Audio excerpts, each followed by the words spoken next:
আজকে হচ্ছে one of the most important একটা ক্লাস, সেটা হচ্ছে মূসক 4.3। মূসক 4.3 এটা হচ্ছে আমাদের যারা হচ্ছে ম্যানুফ্যাকচারিং এর one of the best difficulty face করতে হয় এটা নিয়ে। তো এটাকে আমরা দুইটা ভাগে ভাগ করছি। নাম্বার ওয়ান হচ্ছে কস্টিং, নাম্বার টু হচ্ছে কিভাবে হচ্ছে আমরা 4.3টা ডিক্লেয়ার দিব। তারপর আমাদের থার্ড পার্টে আমরা দেখাবো যে অনলাইনে কিভাবে আমরা 4.3টা ডিক্লেয়ার দিতে পারি। তো প্রথমে হচ্ছে আমি এখানে দেখালাম, আমরা দুইটা উদাহরণ নিয়ে আলোচনা করব কস্টিং থেকে শুরু করে কিভাবে আমরা ম্যানুয়ালি যদি ডিক্লেয়ার দিতে চাই। কারণ ম্যানুফ্যাকচারিং এর ম্যাক্সিমাম সময়ে এটা হয় যে ম্যানুয়ালি সহগটা ঘোষণা দেওয়া হয়। কারণ এতে অনেকেই দেখা যায় অনলাইনে দিতে চায় না। যারা ট্রেডিং আছে বা এত ধরনের কমপ্লেক্স না, ওনারা হচ্ছে সাধারণত দেখা যায় অনলাইনে দিয়ে দেয়। আমরা অনেকে অনলাইনে দিয়ে দেই বা অনেকের দেখা যায় অফলাইনে। দুইটা পদ্ধতি চালু আছে, ম্যান্ডেটরি না। তো এটার জন্য মোটামুটি হচ্ছে আমাদের যে জ্ঞানটা দরকার সেটা হচ্ছে কস্টিং। কারণ এটা ইনপুট আউটপুট কোএফিসিয়েন্ট এর যে পার্ট, এটা মূলত হচ্ছে কস্টিং এর বেসিসটাই। তো আমাদের যদি মোটামুটি অ্যাকাউন্টস এর বাইরেও যদি আমাদের কস্টিং সম্পর্কে আইডিয়া থাকে, তাহলেই আমরা হচ্ছে মোটামুটি এটার একটা ভালো একটা ওয়ে আউট বের করতে পারবো। তাছাড়া দেখা যায় অনেক বেশি হচ্ছে আমাদের ডিফিকাল্টিটা ফেস করতে হবে যদি না আমাদের কস্টিং সম্পর্কে মোটামুটি আইডিয়া থাকে। তো আফটার অল যদি আমরা দেখি যে কস্টিংটাকে হচ্ছে আমরা দুইটা ভাগে ভাগ করি। একটা হচ্ছে ডিরেক্ট কস্ট আর একটা হচ্ছে ওভারহেড। তো ওভারহেড এবং ডিরেক্ট কস্ট মোটামুটি যদি আমাদের কোনো আইডিয়া থাকে, সেই ক্ষেত্রে জানি যে সকল কস্ট হচ্ছে ডিরেক্টলি অ্যাট্রিবিউটেবল টু প্রোডাকশন, তাদেরকে হচ্ছে আমরা মানে যেগুলো হচ্ছে সরাসরি প্রোডাকশনের সাথে বা প্রোডাক্টের সাথে জড়িত, সেটাকে আমরা ডিরেক্ট কস্ট বলি।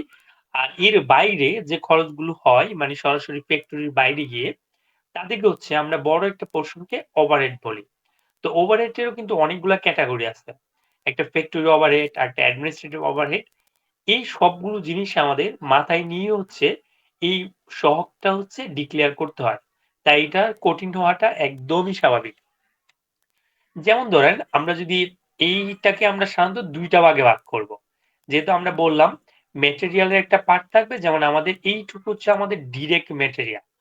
ইলেকট্রিসিটি পর্যন্ত আমরা ধরলাম যে এটা হচ্ছে আমাদের ডিরেক্ট ম্যাটেরিয়াল। যদি আমরা এটা প্রোডাকশন করতে চাই তখন হচ্ছে আমাদের এই জিনিসটা লাগবেই। তারপর যদি আমরা নিচে দিয়ে কিছু পোরশন আসি, স্পেশালি হচ্ছে এই পোরশন গুলো, যেমন সেলারি, ট্রান্সপোর্ট, ইন্টারেস্ট, ডেপ্রিসিয়েশন, এইগুলো হচ্ছে ওভারহেড, একদম পিওর ওভারহেড। কারণ এগুলো হচ্ছে একটা প্রোডাক্টের জন্য আমরা আইডেন্টিফাই ক্যালকুলেশন বা এলোকেশন করে নিতে হয়, এভাবেই হয় না। যেমন ধরেন আমরা একটু বেসিক যেহেতু কথাবার্তা বলতেছি, প্রথমে ধরেন স্যালারি। এখন স্যালারির ক্ষেত্রে আমরা ২ ধরনের স্যালারি থাকে। একটা হচ্ছে ফ্যাক্টরি স্যালারি, আরেকটা হচ্ছে গিয়ে অ্যাডমিনিস্ট্রেটিভ স্যালারি। তো ফ্যাক্টরি স্যালারির ক্ষেত্রে যেটা হয় সেটা কিন্তু ডিরেক্ট প্রোডাকশন কস্ট এ চলে যায়। আবার যদি আমরা অ্যাডমিনিস্ট্রেটিভ এ বলি, সেটা কিন্তু আবার আমাদের কাছে ফিরে আসতেছে মানে ওভারহেড হিসাবে। এখন ধরেন কোম্পানি যদি এক মাসে আমরা হিসাব করি যে ৫০ লাখ টাকা হচ্ছে ওভারহেড দেয় মানে সেলারি দেয়। তো ৫০ লাখ টাকা যে সেলারি দেয়, যেহেতু আমরা ইনপুট আউটপুট কোএফিসিয়েন্ট কে একটা প্রোডাক্টের জন্য আমরা বের করি। এখন আমাকে যদি একটু আইডিয়া দেন যে যদি আমার কোম্পানি ৫০ লাখ টাকা যদি সেলারি দেয়, সবগুলা সেকশন সবগুলা আ মিলে, তখন আমি একটা প্রোডাক্টের একটা ইউনিটের মধ্যে কিভাবে নিয়ে আসতে পারি? কারো কোনো আইডিয়া?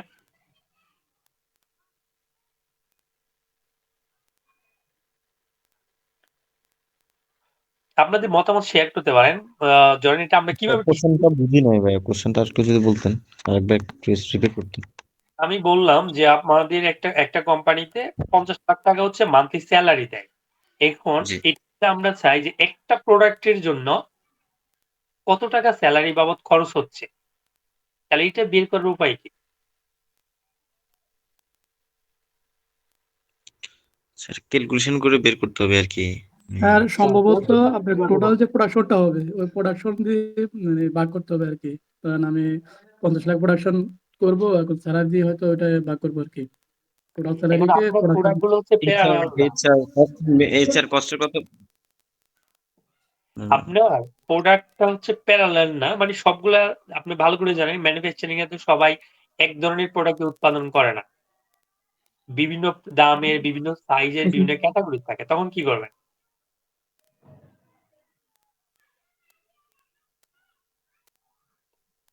মানে জিনিসটা আসসালামু আলাইকুম। ওয়ালাইকুম আসসালাম। এখানে যে প্রোডাক্টটা হবে, আমি টোটাল মান্থলি যে স্যালারি আছে ওই স্যালারি অ্যামাউন্টটা আগে নির্ধারণ করবো যে কত টাকা স্যালারি হলো। তার পরবর্তীতে আমার এই কোম্পানিতে যত প্রোডাক্ট আমার উৎপাদন হলো ওই উৎপাদনের ইয়ার আলোকে মানে সংখ্যা যা আসলো বা কোয়ান্টিটি হিসাব যে কোনো ভাবে আমাকে কোয়ান্টিটিতে নিয়ে আসতে হবে। ওই কোয়ান্টিটি দিয়ে স্যালারিকে যদি আমি ভাগ করি তখন আমি প্রত্যেকটা কোয়ান্টিটির বিপরীতে আমি স্যালারি পার্টটা পেয়ে যাব। আপনার এখানে ধরেন প্রোডাক্ট গুলো ভিন্ন ভিন্ন, কোনটা 5 টাকার কস্ট, কোনটা 20 টাকার কস্ট, কোনটা 50 টাকা কস্ট, তখন তখন আমি করব ওই এভারেজে, মানে ওই যে প্রাইস গুলো যদি ভিন্ন ভিন্ন হয় তখন আমি ওই প্রাইসের যে এভারেজ ভ্যালুর হিসাবে কনসিডার করব। তখন আপনি কি কস্টে কনসিডার করবেন না সেলসে কনসিডার করবেন? আমি কস্টে কস্টে কস্টে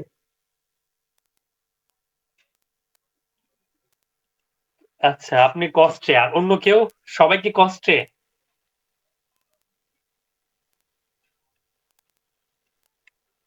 আচ্ছা, হ্যাঁ স্যার, এটা কি কস্ট এডিশন যত কম দেওয়া যায় সম্ভবত তত ভালো আর কি। আমি যে একটা ফ্যাক্টরির কাজ করি, ওইখানে মূল্য ঘোষণা করা হয়, ওইখানে আপনার দেখা গেছে এডিশন 30%, 35% এর মধ্যে রাখে আর কি। ক্ষেত্রে বেশি দেখা গেছে আরো কমও রাখে হ্যাঁ, এটা সম্ভবত আপনি এডিশন। একটা গুড পয়েন্ট বলছেন। কারণ স্বাভাবিকভাবে যারা ব্যাড টেট ডিপার্টমেন্টে কাজ করে, ওনারা স্বাভাবিকভাবে হচ্ছে ক্যালকুলেশন, যেটা আমরা কস্টিং এর ক্ষেত্রে এতটা পারফেক্ট না। যেটা ওর ভাইয়া বলল, মানে ভ্যালু এডিশন করলো এত বছর, আসলে এরকম না। আমরা যেটা যারা হচ্ছে কস্ট অ্যাকাউন্টে আমরা যেহেতু কাজ করছি স্পেশালি, তখন আপনি শুধু একটা পয়েন্ট অফ ভিউ দেখলে হবে না, যে আপনার প্রোডাক্টটা শুধু কস্ট ভ্যালু দেখলে হবে না, সেলস ভ্যালু দেখতে হবে। দুইটাই অ্যানালাইসিস করে আমার জন্য দেখতে হবে ডিস্ট্রিবিউশনের জন্য যে কোনটা মোর ইফেক্টিভ। এর বাইরে আপনার যদি জ্ঞান না থাকে, তখন আপনি 30% 25% ধরলেন, কিন্তু আপনার ভিত্তিটা কি? স্বাভাবিকভাবে যেটা হয়, ভ্যালু যখন এডিশন কম হয়, ব্যাটের পরিমাণটা কম আসে, কিন্তু আফটার অল এটার ইম্প্যাক্ট তো সেলসে গিয়ে পড়ে। যে আপনার যদি অ্যাকচুয়ালি খরচ হয় 10 টাকা, কিন্তু আপনাকে 8 টাকা দেখাচ্ছেন, তো পরবর্তীতে যখন ম্যাটেরিয়ালের কনজাম্পশনের একটা ফাইনালি, যেহেতু এটা ক্লোজিং মেনটেন করা হয়, 6.1 মেনটেন করা হয়, 6.2 মেনটেন করা হয়, সবগুলো নিয়ে হচ্ছে মানে অনেক বেশি একটা ঝামেলার মধ্যে পোয়াইতে হয়। যে আমি যেটা আইডিয়াটা দিতে চাইলাম সেটা হচ্ছে, আমরা সেলারিটাকে স্বাভাবিকভাবে হচ্ছে যেটা আমরা ওয়েটেড এভারেজ হিসাবে চিন্তা করলাম, মানে প্রোডাকশন বেসিস, প্রোডাকশন কস্ট অনুসারে যখন যেতে চাইবো, তখন আমি ধরলাম যে প্রোডাক্টের কস্ট কত হচ্ছে, এই অনুসারে সেলারিকে ডিস্ট্রিবিউট করতে পারি। কোয়ান্টিটি অনুসারে তো হবেই না, অথবা কোনো কোনো ক্ষেত্রে মানে প্যারালাল প্রোডাক্ট থাকলে কোয়ান্টিটি অনুসারে করতে পারি। তো এই ক্ষেত্রে আমরা এখানে এভাবে, আপনি জাস্ট শুধু দেখেন, এখানে জাস্ট আমি নিয়ে আসলাম এই প্রোডাক্টের জন্য 0.4 মানে 40 পয়সা করে হচ্ছে স্যালারেবল, স্যালারি অ্যালাউন্স হচ্ছে দেওয়া যায়। আর এটাকে কিন্তু আপনার ক্যালকুলেশন করতে শুধু একটা সিডি দরকার, স্যালারি ক্যালকুলেশন করতে। মানে এখানে আপনি যে জিনিসগুলো দেখতেছেন একটা সিডে আসছে, আমার মতে আপনি একবার হইলেও আপনার প্রতিষ্ঠানের প্রতিটা প্রোডাক্টের ডিটেলস কস্টিংটা খুবই দরকার।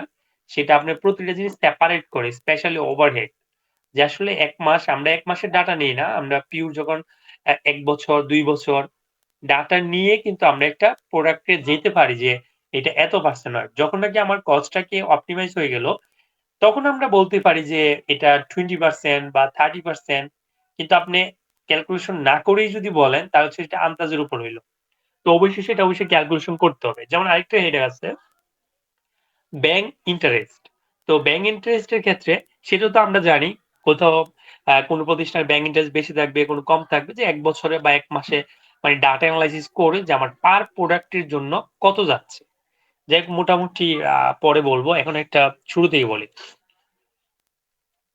এখানে আবার ধরেন একটা আমরা ম্যাটেরিয়ালে আসি। ম্যাটেরিয়ালের ক্ষেত্রে কি হয়, ধরেন সুগার যদি ইম্পোর্ট করে, তখন কিন্তু আপনাকে আবার এলসি কস্টিং করে নিতে হবে। তো এলসি কস্টিং এর ব্যাপারটা কিরকম হয়, যে আপনি যখন প্রোডাক্টটা ইম্পোর্ট করছেন, ইম্পোর্ট স্টেজ থেকে ইম্পোর্ট করলে তো একটা প্রাইস থাকে, যে অ্যাসেসেবল ভ্যালু এত বা ইউনিট প্রাইস হচ্ছে ৫ টাকা। তার সাথে যে পোর্টের যে খরচগুলো আছে, তারপর এই ফ্যাক্টরিতে আনা পর্যন্ত যে খরচ আছে সবগুলা খরচই যোগ করে কিন্তু আপনাকে ক্যালকুলেশন করতে হয়। তো এখানে একটু দেখাইলাম যে আমি ধরলাম একটা লটে বা একটা চ্যানেলে অথবা একটা এলসিতে 12,000 কেজি মালামাল নিয়ে আসলাম। তো 12,000 কেজি মালামাল আনলে এটা ধরলাম আমার পার ইউনিটের জন্য 40 টাকা করে গেছে। তো অ্যাসেসেবল ভ্যালু আসতেছে এই দুইটাকে গুণ করলে। তারপর আমাকে দেখতে হবে কাস্টম ডিউটি আছে কিনা। যদি এটাকে আমি ইম্পোর্ট করি অবশ্যই কাস্টম ডিউটির ব্যাপার আসবে, রেগুলেটরি ডিউটি আসবে। এইটা কাস্টম এই দুইটা জিনিস ডিউটির পর তারপর এখানে আরো থাকবে কি আদার কস্ট, যেটা পরিবহন ট্রান্সপোর্ট হইতে পারে বা এই ধরনের আদার্স রিলেটেড যে ডিরেক্ট কস্ট গুলো আছে সবগুলো। তো এটা যদি আমি লোকাল মার্কেট থেকে সুগার কিনি তাহলে সাধারণত আমার দেখা যায় এই টাকাটার সাথে আদার্স যদি কোনো খরচ থাকতো বা এখানে যেটা থাকতো আমি বসাতাম। আমি আদার কিছু দেই না, আমি এটা রাখলাম যে আমার হচ্ছে 1200 মানে 12 টনের জন্য আমার 4,80,000 টাকা। আর একটার জন্য কত হবে? সেটা অবশ্যই আমরা একটার জন্য আমাকে স্পেসিফিক করতে হবে আমি কি করতে যাচ্ছি। যে আমাকে বলছে কস্টিং শিট পর 120 গ্রাম অরেঞ্জ জুস। এই 150 গ্রাম অরেঞ্জ জুস বানানোর জন্য আমার হচ্ছে কি পরিমাণ ম্যাটেরিয়াল বা এডিশন লাগতেছে। তো আমি এটা তো বের করছি হচ্ছে 12 টনের জন্য। আমাকে এটার জন্য মানে সুগারের কনজাম্পশন লাগবে হচ্ছে 25 গ্রাম ওয়েস্টেজ সহ। তাহলে এটা ওয়েস্টেজ হচ্ছে 50 গ্রাম। তাহলে ওয়েস্টেজ ছাড়া হচ্ছে 24 মানে 24.5 গ্রাম। তাহলে আমার কি করতে হচ্ছে একটা ম্যাটেরিয়ালের ওয়েস্টেজটাও আমার জানতে হচ্ছে যেটা নেট কত লাগতেছে আর ওয়েস্টেজ কত লাগতেছে। এই দুইটা জিনিস যোগ করে কিন্তু আমাকে কস্টিংটা দাঁড় করাইতে হবে। তো আমাদের ধরলাম 25 গ্রাম, যেহেতু আমার কস্টিং বের করতে হবে অবশ্যই ওয়েস্টেজ সহ। তাহলে আমি 25 গ্রামের জন্য দেখলাম আমার 1 টাকা হচ্ছে খরচ আসতেছে। তাহলে আমি একটা কনফার্ম হইলাম সুগারের জন্য আমার 1 টাকা করে খরচ হবে, মানে 150 গ্রাম একটা অরেঞ্জের প্যাকেট যদি আমরা জুসের প্যাক যদি আমরা বানাইতে চাই। তারপর দ্বিতীয় ম্যাটেরিয়াল ধরলাম স্টার্চ একটা পাউডার, সেটাও আমরা ধরলাম এটা ইম্পোর্ট করলাম। তো ইম্পোর্ট করলে দেখা যায় এখানে এলসিওল ভ্যালুর সাথে কাস্টম ডিউটি, রেগুলেটরি ডিউটি, আদার কস্ট সব এড করে আমরা 7 টন মালের জন্য পাইলাম 2,35,530। এটা আমাকে লাগবে মাত্র 2 গ্রাম ওয়েস্টেজ সহ, আর এটার ওয়েস্টেজের পরিমাণ হচ্ছে 4 গ্রাম। তো তারপর এটা যখন আমরা ওয়েস্টেজের পরিমাণটা যাবে আমরা কস্টিংটা যদি বের করি সেক্ষেত্রে আমরা দেখলাম এই পরিমাণ অর্থাৎ 0.067 টাকা হচ্ছে আমার খরচ হচ্ছে। তাহলে এইটা রকম করে আমার যত ধরনের ম্যাটেরিয়াল আছে যেমন সাইট্রিক অ্যাসিড এটা আমার লাগতেছে কি একটা পিস বা 1 গ্রাম লাগতেছে, বা আমি 1 কেজি কিনছি এটা আমরা 1 কেজি ধরলাম। তাহলে হচ্ছে এখানে রেট কত আমরা ধরলাম এই টাকা হচ্ছে এটা রেট। তারপর হচ্ছে আমরা যে 1 কেজির দাম যদি ধরি শুধু একটা কেজি কিনছি, যেহেতু বিভিন্ন ইউনিটে দেখানো হচ্ছে বোঝার সুবিধার্থে, তাহলে ধরেন এটা 96 টাকা। তাহলে আমাকে লাগতেছিল 0.8 গ্রাম ওয়েস্টেজ সহ, এর জন্য আমার কত টাকা আসতেছে বের করে ফেললাম। তাহলে মোটামুটি হচ্ছে ম্যাটেরিয়ালের যে কস্টটা এইগুলো হচ্ছে মানে অনেকটাই ইজি ক্যালকুলেশন করা। এখন কথা হইতে পারে যে আমার যদি মনে হয় যে আমি এই অংশটা রাখবো না সেটাও কিন্তু করতে পারি। আমি জাস্ট শুধু আ আমার জন্য এতটুকু লাগবে। আমরা এখানে কি করলাম? ১ কেজির মনে করেন দাম আমার কাছে জানা আছে। তো ১ কেজি যদি আমার দাম জানা থাকে, তাহলে দেখা যায় আমার লাগতেছে কত? 0.96 গ্রাম। তাহলে এটার জন্য কত আসবে? এই পরিমাণ টাকা আসবে। তাহলে আমরা মূলত ১ কেজি, ১ পিস এরকম ইউনিট থেকেও আমরা কস্টিং এ যেতে পারি। তারপর সোডিয়াম, পটাশিয়াম, ফ্লেভার সবগুলো হচ্ছে এরকম করে গেছে। তো এখান থেকে মাস্টার কার্টনও যেহেতু ডিরেক্ট ধরলাম মাস্টার কার্টন তো অবশ্যই পিসে হয় যে ১ পিস, ১ পিসের দাম ৳১৫। তো ৳১৫ যদি মাস্টার কার্টনের দাম হয় তাহলে আমার জন্য কত গ্রাম লাগতেছে? তো আমি ধরলাম এটা কিভাবে বের করতে হচ্ছে যে মাস্টার গ্রামে নেওয়ার উপায়টা কি? যে আমি ধরলাম একটা মাস্টার গ্রামের ধরলাম ২০ টা প্রোডাক্ট রাখা যায়। তো ২০ টা প্রোডাক্ট যদি রাখা যায় তাহলে একটা প্রোডাক্টের জন্য কত হবে? তো সবসময় যে আপনাকে কেজিতে নিতে হবে এরকম না, আপনি বিভিন্ন অ্যাঙ্গেল হচ্ছে চিন্তা করতে হবে। যে ২০ পিস যদি আমার মাস্টার কার্টনে একটা পিসে আটে তাহলে একটা মাস্টার কার্টনের দাম ধরলাম ৳১৫। তাহলে ২০ পিসের জন্য ২০ দিয়ে যদি ভাগ দেই তাহলে ১ পিসেরটা চলে আসবে। আবার অনেক সময় দেখা যায় মাস্টার কার্টন বাইরে থেকে কিনে নিয়ে আসে অথবা অনেক কোম্পানি নিজেরাও প্রোডাকশন করে মাস্টার কার্টন। যদি মাস্টার কার্টন নিজেরা প্রোডাকশন করে তো সেক্ষেত্রে দেখা যায় এটা একদম ম্যানুফ্যাকচারিং স্টেজ থেকে এটাই কিন্তু আলাদা একটা কস্টিং। মানে প্রতিটা ইউনিটের কিন্তু আলাদা আলাদা কস্টিং, সেটা মাস্টার কার্ডের ক্ষেত্রে পারচেজ থেকে শুরু করে ওইটাতে অনেক সময় ইন্টার কোম্পানি ট্রান্সফারের ক্ষেত্রে প্রফিট অ্যাড করা হয়, মানে বিভিন্ন ধরনের ব্যাপার থাকে, যাকে এত ডিটেলসে যাচ্ছি না। তারপর গ্যাস, এটা one of the most difficult factor, মানে এটা ক্যালকুলেশন করা যায় আপনার ফ্যাক্টরিতে। যদি বলা হয় যে একটা প্রোডাক্টের পিছনে, এই ধরনের একটা প্রোডাক্টের পিছনে কত টাকা গ্যাস খরচ হচ্ছে, এবার আপনি বুঝেন শুধু এটা নিয়ে যদি ক্যালকুলেশন করেন তো কিরকম করে করতে হবে। আমি যদি ধরি যে আমি যে কাজটা করতাম, যে আমরা দেখা যায় ডাটাগুলো হচ্ছে মান্থলি, 6 মাস পর, 1 বছর পর এরকম করে এনালাইসিস করতাম যাতে ভেরিয়েন্স গুলো ফাইন্ড আউট করা যায়। এই বছর আমার এই প্রোডাক্টের জন্য এত টাকা লাগতেছে গ্যাস খরচ, সামনের বার কত হতে পারে। যেমন অনেক সময় হচ্ছে অ্যাবনরমালি গ্যাসের দাম অনেক সময় ডাবল হয়ে যায় বা অনেক বেশি বেড়ে যায়, তখন আমাদের ওইরকম করে একটা ফোরকাস্টিং এর মধ্যে থাকতে হয়। কারণ অনেক কোম্পানি, আমাদের কিছু একটা প্রোডাক্ট ছিল যেটা হচ্ছে অনেক বেশি গ্যাস কনজিউম করে, তো ওইটাকে আমরা প্রতি মাসেই ভেরিয়েন্স গুলোকে অ্যানালাইসিস করতাম মেশিন ওয়াইজ, যেটা কি পরিমাণ খাচ্ছে, তারপর প্রোডাক্ট যেহেতু আমার ইউনিট ছিল কেজিতে, ওইরকম করে অ্যানালাইসিস করতে হইতো।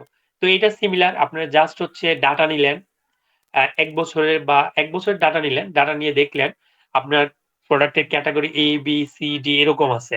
তো এটার আপনার অনেক সময় দেখা যায় মার্কেট ডিমান্ড থাকার কারণে, আমি এরকম দেখছি, ধরেন একই ৫ টাকা খরচ হয়েছে প্রোডাক্ট এ এর জন্য, আবার ৫ টাকা খরচ হয়েছে প্রোডাক্ট বি এর জন্য, কিন্তু প্রোডাক্ট বি এর চাহিদা অনেক বেশি, এটা মানুষ বেশি দাম দিয়ে কিনে। এ ধরেন কিনে হচ্ছে ২০ টাকা দিয়ে, বি কিনে ৩০ টাকা দিয়ে, একই প্রাইজের। যখনই তখন আপনি কস্টিং এর শুধু প্রাইসটা নিয়ে চিন্তা মানে কস্টিংটার জন্য নিয়ে চিন্তা করেন, তখন দেখা যায় আপনার ২ টা প্রোডাক্টের কস্টিং সেম, সিমিলার, কিন্তু প্রাইজের ক্ষেত্রে একটা থেকে প্রায় 20% বেশি। তখন আপনাকে দেখা যায় সেলস বিল অনেক সময় কনসিডার করতে হয়। না হলে একটাতে বেশি পড়ে যাচ্ছে, আরেকটাতে কম পড়ে যাচ্ছে। তারপর ইলেকট্রিসিটি, ঠিক গ্যাসের মতো, এটা যেহেতু মান্থলি বিল থাকে বা অনেক কোম্পানি হচ্ছে গ্যাস থেকে ইলেকট্রিসিটি বানায় নিজেরা ব্যবহার করে জেনারেটরের মাধ্যমে, তো সেটা আমাকে দেখতে হবে একটা ইউনিটের জন্য কত যাচ্ছে। তারপর অ্যাডভার্টাইজিং, এটা অনেক সময় লাগে অনেক প্রতিষ্ঠানের দরকার নাই। সিএনএফ কমিশন, তারপরে এলসি ফ্রি, ইন্স্যুরেন্স, টেলিফোন, এরকম করে যত ধরনের আইটেম আপনার প্রোডাক্টের জন্য ব্যবহার করা হয়। যেমন আমাদের একটা প্রোডাক্ট মোটামুটি ১২০ ধরনের আইটেম, ১২০ থেকে ৩০ ধরনের আইটেম নিয়ে করতে হয়, মানে এই প্রোডাক্টটা ডেভেলপ হয়, প্রোডাক্টটা বানানো হয়। তাহলে ১২০ ধরনের আইটেম যদি লাগে, তাহলে এবার চিন্তা করেন প্রতিটার জন্য আলাদা আলাদা কস্টিং করে এক জায়গায় নিয়ে এসে তারপর কিন্তু আমাদের 4.3 টা ডিক্লেয়ার করতে হয়। কারণ ওইটা আবার কারো দেখা যায় ৫ টা আইটেমে হয়, কারো ১০ টা আইটেমে, এইটা হচ্ছে প্রোডাক্ট অনুসারে ভেরি করে। এবার আসি, স্পেয়ার পার্টসও কিন্তু ডিরেক্ট ম্যাটেরিয়াল, যেহেতু মেশিনারিজ আমরা জানি স্পেয়ার পার্টস, যন্ত্রাংশ যেটা, এটা কিন্তু আবার রিবেটও নেওয়া যায়, কিন্তু একদম পিওর মেশিন এগুলোর রিবেট নেওয়া যায় না। এখন ভ্যালিডেশনের ক্ষেত্রে, তো ভ্যালিডেশনের অনেকগুলো ক্ষেত্র থাকতে পারে, এখান থেকে আমরা কয়েকটা দেখালাম, যে স্যালারি অ্যালাউন্স, সেলস ট্রান্সফার হইতে পারে, কমিশন, সবগুলো হচ্ছে আমাদের একটা প্রোডাক্টের জন্য কত হইতে পারে এটাই বের করতে হবে। ডেপ্রিসিয়েশন সিমিলার, তো এখানে অনেকে হচ্ছে একটু কম দেওয়ার চেষ্টা করে, বেশি আমার হিসেবে হচ্ছে পুরো জিনিসটা দিয়ে দেওয়া উচিত। কারণ আপনি যদি চিন্তা করেন একটা প্রোডাক্টে আপনি যদি কম্পেয়ার করেন, ধরেন একটা প্রোডাক্টের জন্য আপনি এটা দেখাইছেন, আবার সারা বছর ধরে এত প্রোডাক্ট হইছে, আপনি পরের বছর যদি গিয়ে এনালাইসিস করেন যে আপনি যতটুকু দেখাইছেন সেটা আসলে ঠিকই আছে কিনা, যদি ঠিক না থাকে সামনের বার আবার মডিফাই করে তখন হচ্ছে আমাদের আবার সহগ ঘোষণা দিতে হবে। আর আমরা জানি সহগ ঘোষণা হচ্ছে যদি এই পার্ট গুলো আমরা যদি ডিরেক্ট ম্যাটেরিয়াল অথবা ভ্যালিডেশন, যেটা হোক, যদি ৭.৫% থেকে বেশি হয় অথবা কম পরিবর্তন হয়, ৭.৫% থেকে কমে গেল অথবা ৭.৫% থেকে বেশি হইলো, তখন কিন্তু আবার আমাদেরকে নতুন করে হচ্ছে প্রাইস ডিক্লারেশন দিতে হয়। এখন আমরা এটা হচ্ছে, এখানে কিন্তু এডিশনের ক্ষেত্রে প্রফিটও আসতেছে। তো প্রফিটটা আসার পর ৬.৬১০, মানে এইটা হচ্ছে আমার টোটাল কস্টিং, মানে টোটাল সেলস আসতেছে। আমার প্রফিট সহ হচ্ছে আমার সেলস হচ্ছে এটা। এখন যদি আমরা এই এক্সাম্পলে যাই, মানে আমি input, declaration of input output coefficient, তো এই ধরনের হচ্ছে একটা ফরম্যাট থাকে। তো আমাদের এরকম ফরম্যাট হচ্ছে আমরা বিরাট বড় লিস্ট হয়, মানে শেষ না, এখানে যা যেহেতু কম দেওয়া হয়েছে সেটা। তো এখানে যদি আমরা দেখি যে সিরিয়াল নাম্বার, তারপর এইচএস কোড। আপনার প্রোডাক্টের অবশ্যই একটা এইচএস কোড থাকবে যেটা দিয়ে আপনাকে আইডেন্টিফাই করা হবে। তারপর হচ্ছে এটা নেম, মানে সাপ্লাই, যে প্রোডাক্ট আপনার নাম দিবেন একটা ব্র্যান্ড নেম সহ আমরা অরেঞ্জ জুস দিলাম। সাপ্লাই ইউনিট এটা হচ্ছে 150 গ্রাম হয়ে একটা প্যাকেট 150 গ্রাম থাকবে, এটাকে আমরা সাপ্লাই দিব। তো এখানে আমাদের দুইটা ভাগ করে দিচ্ছি, আমি ঠিক একটা কালার করে রাখছি, তারপর হচ্ছে এখানে হচ্ছে আরেকটা কালার। তো এটা হচ্ছে আমার single product suppliers all materials and packaging description amount and purchase value with material wastage percentage. এরকম ওয়েস্টেজ পার্সেন্টেজ, এটা হচ্ছে আমার মেটেরিয়ালের গড়।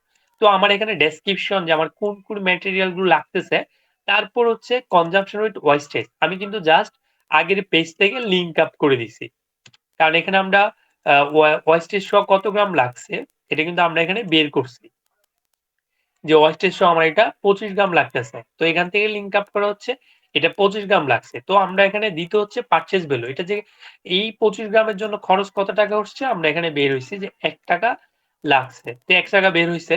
তারপর হচ্ছে ওয়েস্টেজ এর অ্যামাউন্ট, তো ওয়েস্টেজটা সবসময় হচ্ছে অ্যামাউন্টটা বের করতে হয়। তো আমরা এখানে কিন্তু আমরা কস্টিং সিটে রাখছি, এগুলো হচ্ছে আমার ওয়েস্টেজ, ওয়েস্টেজের অ্যামাউন্ট গুলো আছে। তারপর হচ্ছে আমাদের ওয়েস্টেজ পার্সেন্টেজ, এটা হচ্ছে আমাদের ওয়েস্টেজ পার্সেন্টেজ গুলো লাগতেছে। এখন আমরা এটা কিভাবে ক্যালকুলেশন করব, আমার যত টাকা ওয়েস্টেজ আছে এটাকে যদি আমি নেট যে ভ্যালুটা থাকে, মানে কস্টিং উইদাউট ওয়েস্টেজ, এটা দিয়ে যদি আমরা ভাগ দেই, তাহলে দেখা যায় হচ্ছে আমাদের এই ওয়েস্টেজটা পার্সেন্টেজটা বের হয়ে যাবে। তাহলে আমরা দেখতে পাচ্ছি কোনটার ওয়েস্টেজ পার্সেন্ট 25, কোনটায় 33, কোনটার 2, আবার কোনটার ওয়েস্টেজ পার্সেন্ট না, এরকম করে একটা পার্সেন্টেজ আসবে।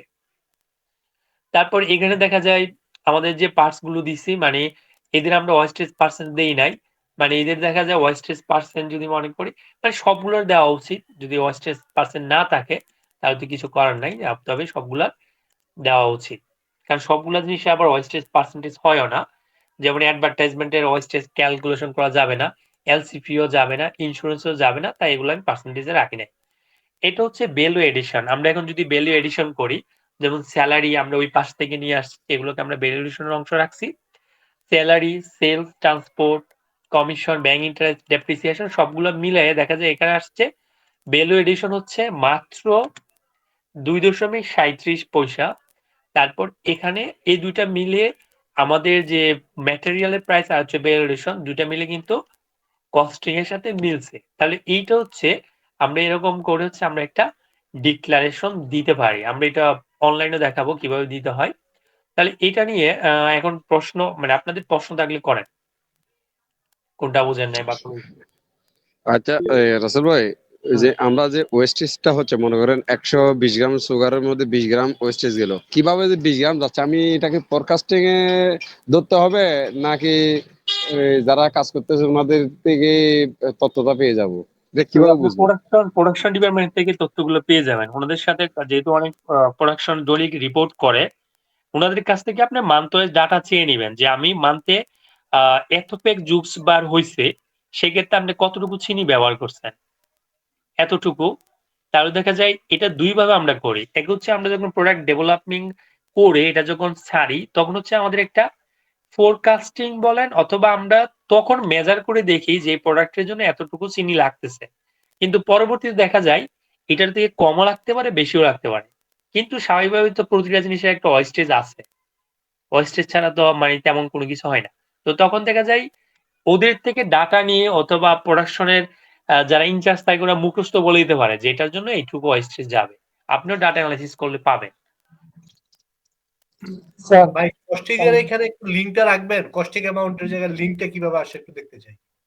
কস্টিং কস্টিং অ্যামাউন্ট কস্টিং একবারে একবারে যে আপনার এটা কস্টিং অ্যামাউন্ট, জি জি জি, একটু লিংকটা একটু ধরেন আমি একটু দেখি। হ্যাঁ, এটা আমরা বের করছি কিভাবে, যে আমার হচ্ছে টোটাল কস্ট ছিল 4,80,000। এটা কতটুকুর জন্য ছিল, আমাদের এখানে হচ্ছে 12 টনের জন্য। তো এটা আমরা যেহেতু আমরা গ্রামে বের করতেছি 25 গ্রামে, তো সেই হিসাবে কি করলাম, আমার এটা অবশ্যই গ্রামে নিয়ে যেতে হবে। নিয়ে আপনি আপনার মতো ক্যালকুলেশন করতে পারেন, তবে জিনিসটা হচ্ছে এরকমই আসবে। ভাই থ্যাংক ইউ। তারপরের প্রশ্ন। হ্যালো ভাই, স্যার সিএফ সিএন্ড আপ কমিশনটা একটু যদি বিস্তারিত বলতেন ওটা। আচ্ছা আর কি। সিএনএফ এর কমিশনটা হচ্ছে মাল যদি ইম্পোর্ট অথবা এক্সপোর্ট করা হয় তখন হচ্ছে দুইটা জিনিস হয় এখানে। সিএনএফ এ আমরা একটা ট্যাক্সের বাসায় দুইটা জিনিস প্রযোজ্য, একটা হচ্ছে তাদের মোট বিল আর একটা হচ্ছে কমিশন। তো অনেক সময় হচ্ছে তাদের মোট যতটুকু বিল আসে বিলের উপর ওনারা হচ্ছে একটা কমিশন দাবি করে। মোট বিলটা কিরকম হয় যে আপনার মাল হচ্ছে ধরেন 100 টাকার মাল যদি খালাস করি তাহলে আমাকে 0.5 মানে 0.05 পয়সা করে দিতে হবে। সেই হিসাবে যদি আপনি যদি 5 কোটি টাকার মাল খালাস করেন ওনাকে দিয়ে, তাহলে এই রেটে যতটুকু আসে এটাই হচ্ছে ওনাদের কমিশন। এটা কমিশন দেয়, অনেকে আবার স্যালারি দিয়েও নিয়োগ করে, অনেকে অনেকভাবে রাখে। তবে আমরা স্বাভাবিকভাবে হচ্ছে বিলের উপর ওনার একটা কমিশনই পাই, ইন প্র্যাকটিসে দেখা যায়। ক্লিয়ার? আচ্ছা ভাই, হ্যালো রসুল ভাই, হ্যাঁ বল। ওই যে স্যালারিটা যে পার ইউনিটের জন্য কেমনে আমরা বিভক্ত করবো একটু বলবেন? এই যে একটা একটা প্রোডাক্টের জন্য অথবা 100 গ্রাম প্রোডাক্টের জন্য স্যালারি কতটুকু লাগতেছে এটা কিভাবে আমরা আইডেন্টিফাই করতে পারি? ধরেন আমরা এখানে ভালো প্রশ্ন। আমরা স্যালারি দিলাম কত? 50,000 টাকা। তো আমি ধরেন একটা প্রোডাক্টেরই সিমিলার একটা প্রোডাক্ট যে আমার প্রোডাকশন হয়েছে হচ্ছে 10,000 ইউনিট, 5,000 ইউনিট। তো 5,000 ইউনিট আমরা প্রোডাকশন করতে পারছি 50,000 টাকা স্যালারি দিয়ে। তো সেই ক্ষেত্রে আমরা ইজিলি দেখা যায় এটাকে যদি আমরা 5,000 দিয়ে ভাগ করি তাহলে দেখা যায় আমার প্রতি প্রোডাক্টের জন্য 10 টাকা করে খরচ চলে আসতেছে। আমরা যে প্রবলেমটা ফেস করব সেটা হচ্ছে বিভিন্ন ক্যাটাগরি বিভিন্ন সাইজের যখন প্রোডাকশন হয়, যেমন ধরুন এটাকে যদি আমরা ব্রেক ডাউন করি যে এটাকে আমাকে বলা হয়েছে 2000 প্রোডাকশন হচ্ছে একই ক্যাটাগরি, আর এখানে 3000 ধরলাম হচ্ছে আরেক ক্যাটাগরি। তো সেই হিসাবে দেখা যায় আমরা যদি এটাকে একটু ওয়েট দেওয়ার ব্যবস্থা করি, ধরলাম এইটার যে 3000 ইউনিটের যে প্রোডাকশনটা হচ্ছে এটা ধরলাম কস্টিং আসতেছে হচ্ছে মানে ম্যাটেরিয়াল কস্ট ধরেন এটা পার ইউনিটে চলে আসতেছে 20 টাকা মানে 200 টাকা। তো এটার পার ইউনিট আসতেছে 150 টাকা। এখন যদি আমাদের এটাকে ওয়েটেড করতে চাই, অনেকে রেশিও নিয়ে চিন্তা করতে পারে, অনেকে ওয়েট নিয়ে চিন্তা করতে পারে। তাহলে আমি অনেকভাবে চিন্তা মানে আপনি অনেকভাবে সলিউশন করতে পারেন। এটা কিন্তু দেখেন আমি এটাকে রেশিও নিয়ে চিন্তা করতে পারেন যে কত আসতেছে। ধরেন এটা আমি টোটালে এটা কত পার্সেন্ট আমি যদি বের করি, মানে আপনি আপনার মতো করে চিন্তা ভাবনা করবেন যে রকমের ভাবে এইটাকে যদি আমরা পার্সেন্টেজ নেই যে কোনটা কত পার্সেন্ট ওয়েট পড়তেছে কস্টিং এর অনুসারে, এটা কিন্তু 100% আসছে। তো ওয়েট যদি পড়ে আমরা যদি এখানে ধরলাম যে এটা তো 5,000 ইউনিটে আসতেছে আমার স্যালারিটাকে। তো 5,000 ইউনিট যদি আসে তো পার ইউনিটে যদি আমি এটাকে যদি ভাগ দেই কত ছিল? এখন দেখেন 10 টাকা করে কিন্তু আমাদের এভারেজ ছিল। এখন যদি আমি ওয়েট দিয়ে চিন্তা করি যে আমার আরো ভাবে চিন্তা করে অনেকভাবে চিন্তা করা যায়। আমি এটাকে ধরেন এটা থেকে আমরা একটা পার্সেন্টেজ বের করলাম যে কোনটার কত পার্সেন্ট পড়তেছে। খেয়াল করেন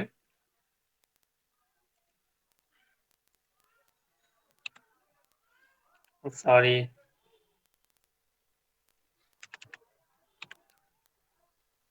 আমরা এটাকে তার জন্য স্যালারি কত পড়তেছে আমরা এটা বের করলাম। তো সেম ওয়েতে আমি এটাকেও দেখাই।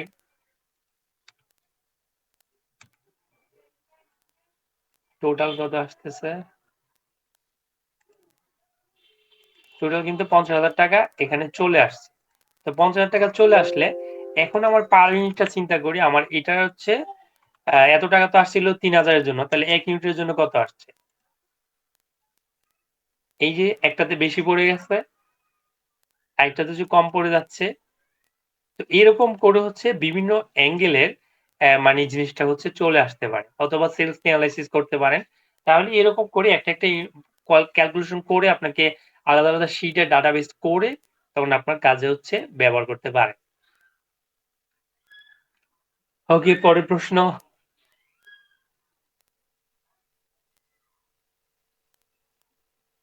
সবাই বুঝতে পারছে কনসেপ্টটা?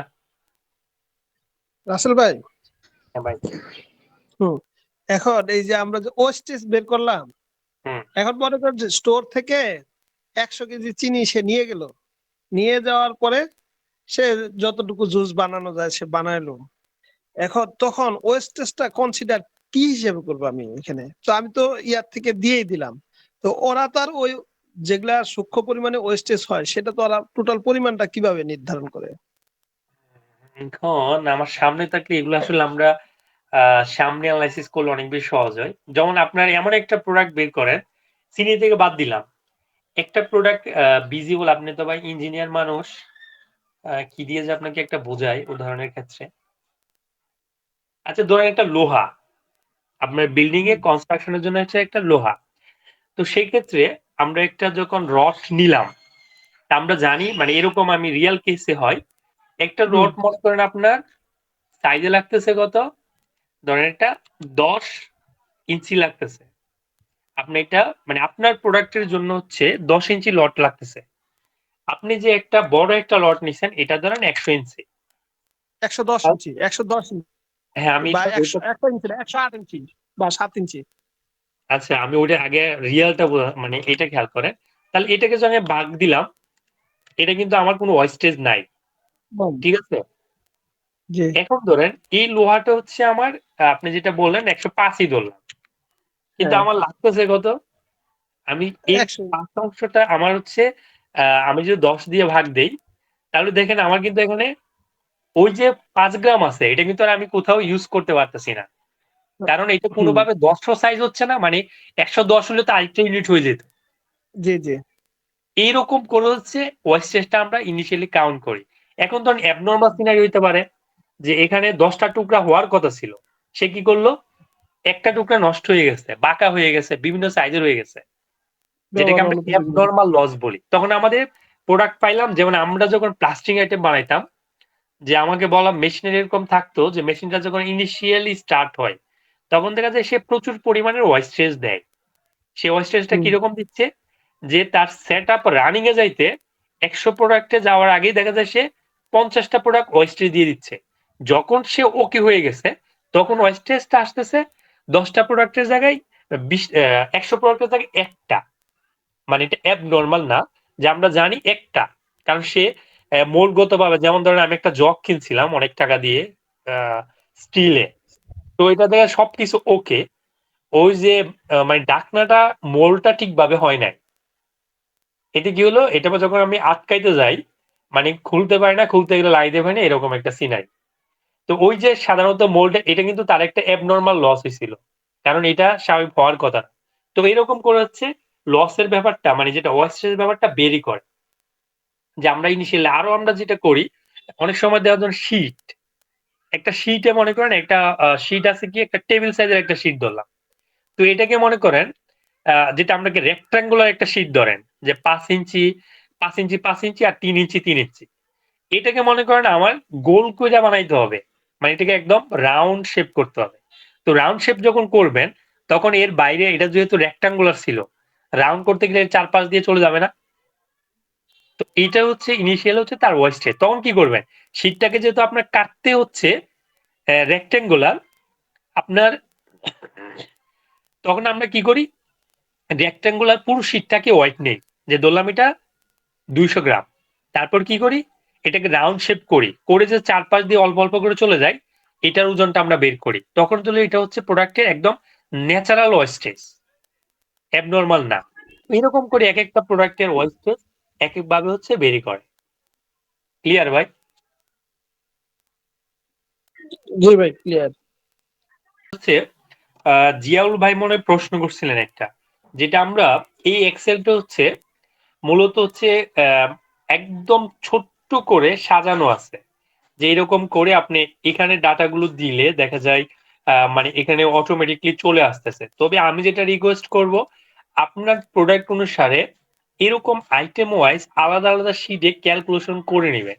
নিয়ে তারপর এটাকে একটা সামারি শিট মনে করতে পারেন। যে আপনি এর সাথে এই দুইটা শিট ইন্টারলিংক আছে, তার সাথে যদি আপনি মনে করেন আরো কয়েকটা শিট ক্যালকুলেশনের জন্য দরকার, সেই হিসেবে আপনি ধরতে পারেন। কিন্তু এমনি কিন্তু আপনি এখানে ডাটা ডাটা দিলে কিন্তু অটোমেটিকলি সব চেঞ্জ হয়ে যাবে। যেমন এখানে যদি আমি কোয়ান্টিটিটা ১০,০০০ করি, তো আলটিমেট কিন্তু আমার যেটা এটা চেঞ্জ হওয়ার। কিন্তু আমাদের এইগুলো কিন্তু সবাই মানে বেরি করে। তো এখানে যদি আপনি ডাটা দেন তাহলে আমার কিন্তু যে মূল ফর্ম, এটা হচ্ছে আমার মূল ফর্ম, এটাতে কিন্তু অটোমেটিকলি চেঞ্জ হয়ে যাবে।